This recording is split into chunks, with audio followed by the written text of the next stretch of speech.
Take that, January TBR.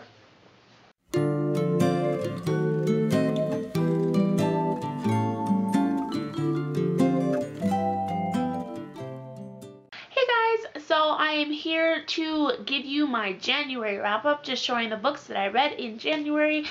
I am actually really satisfied with what I read in January because I read 8 books, and I usually, when I'm in school, only read about 4. So I was really surprised with myself. I think you guys and the whole booktube community are kind of giving me stuff to a reason why to read. Like, I always had a reason why, but like, you're motivating me. That's the word I was looking for.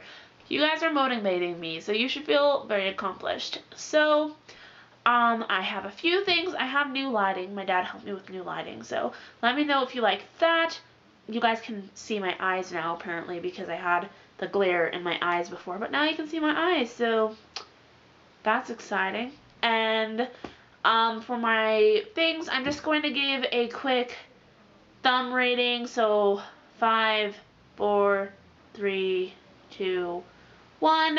I will also say the numeral rating. I just have figured out that I have a hard time showing with my fingers numbers for some reason. Like, all the time I'll be like, so the other day I had 3 tacos or something, and I'll show 4 fingers. So I don't know why. It's just something, yeah. So I'm gonna try and do with thumbs, and hopefully that will work better. So let's get started. The first book I read this month was Hysteria by Megan Miranda. I got this book for review. I think it either has just come out or it's about to come out. It was a kind of thriller thing about this girl who supposedly killed her boyfriend because of self-defense, and she has to go to a new school, and it's just like about her story. And I've never read a thriller before, so I wasn't really sure how to feel about it, and I really enjoyed it. It was so good. Like, after I finish reading this, I really do think that I am going to read more thriller, because yeah, I don't read anything that would scare me because I just don't do scary things, so I was kind of nervous about it, but it was actually good, and I gave it a 4 out of 5 stars. Next book I read was When Legends Die by Hal Bordlin. This I read with my Myth and Legends class at school. I was actually kind of excited for it because it was the only book this year that I haven't read already previously at a different school. So I was actually really stoked to read it. And it's really hard to explain what it was about. It really reminded me of the movie Brother Bear. Like, the first couple of 100 pages remind me of Brother Bear, and then it gets weird. But yeah, it was okay. For me, if I read a book in school and it gets over a 2, it was a decent book, and I gave this one a 3. So most of my school books, if I really enjoyed them, I give them a 3. I don't know, this one maybe is like a 2.5, 3-ish, because it got so boring sometimes, but it was an interesting thing. The writing style was just really different.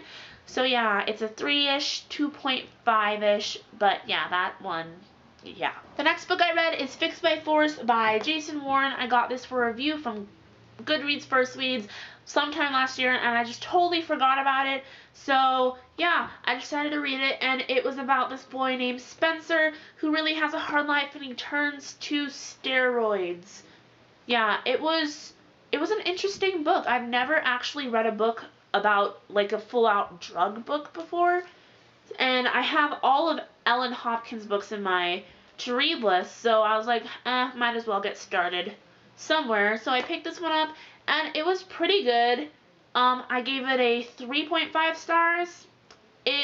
The only reason it was, the writing in the beginning was beautiful, and then I thought that it kind of started lagging a little bit, and there were some points that I thought were really unrealistic, and I don't know what would be realistic in drug senses because I don't do that kind of stuff, but yeah, it was just really weird, and sometimes I felt like it was kind of pushed a little bit, and there's a lot of information. Like, after this book, I learned how to do things that I probably shouldn't know how to do, but yeah, it's really good. I gave it a 3.5-ish stars.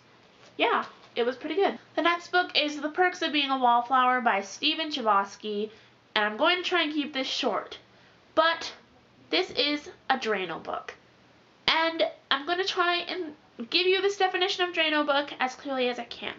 So for me, there are books that you love and that make you cry and tear out your heart and all that kind of stuff.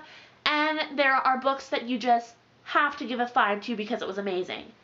And then there are those books that are nasty and gross and tear your heart out and spit on it and stomp on it and do everything to it. And you finish this book and you're just like, what? Huh? Like, you have to think about it for a while. So then there are Drano books that you just have to give a 5 because it was so amazingly good. And then there are the Drano books that you have to dock down maybe a point or maybe even 2 points because it just hurt you so bad. You just have to. It's like they were faults, but the faults are supposed to be there. So you may have given it a 4, but that's the reason. But the book is supposed to be a 4, and the book is perfect as a 4, and it doesn't have to be a 5 to be perfect. That's how I felt about The Perks of Being a Wallflower. It was not my favorite book in the whole entire world, but oh my gosh, why? Oh, it was so emotional, and oh my gosh, I gave it a 4.85. Yeah, so it's a Drano book, and I'm going to try and start using Drano book from now on because I think I finally found a way to describe what books are to me and like how they affect me. So yeah, it was a Drano book. And next book, oh my gosh. Another Drano book. The Book Thief by Marcus Zusak. And this one is one of those Drano books that you have to give a 5. It drained me and it stomped me, but it was done perfectly. So like compared to The Perks of Being a Wallflower, that one, it was done, but it had faults, but the faults were supposed to be there. And this one, I just feel like it hurt in with The Book Thief, but that hurt was perfect. It didn't make me want to throw things or, well, I wanted to throw things, but I don't know how to explain it. It hurt me, but in a good way, in a way that I could put the book down and be like, whoa, that was amazing. I may be angry, but that was, whoa. And then like with other Drano books that are like a 4.5 that you just have to knock it down, you're aching with the person or something. I don't know. In the comments, please continue with this Drano book stuff because I'm really trying to figure this out. But The Book Thief was amazing. It was kind of slow in the beginning, and I was kind of afraid. And people told me it was gonna get sad, and I was like, it's not getting sad. It's not getting sad. It's not getting sad. And then I turned off my computer, picked up the book, and guess what? It got sad.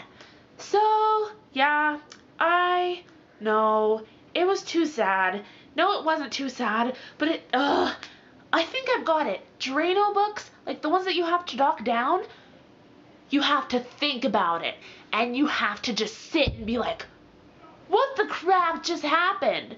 And then with the Drano books that you have to give a perfect score to, thoughts are flooding through your mind so crazily that, I don't know, please just, I don't know, Book Thief, amazing. I think it's actually in my top 5 books that I've ever read in my whole entire life, and that is huge. So, read it, just read it. I don't care if you've read it already, read it again. If you haven't read it, read it. If you don't read it. If you have a dog, read it to them. Yes, read it. The next book I read is Dancing in the Dark by Robin Bravati. This was about a really, really, really Orthodox Jewish girl, and she wants to become a dancer, but her religion kind of restricts her from doing that. But she does it anyways.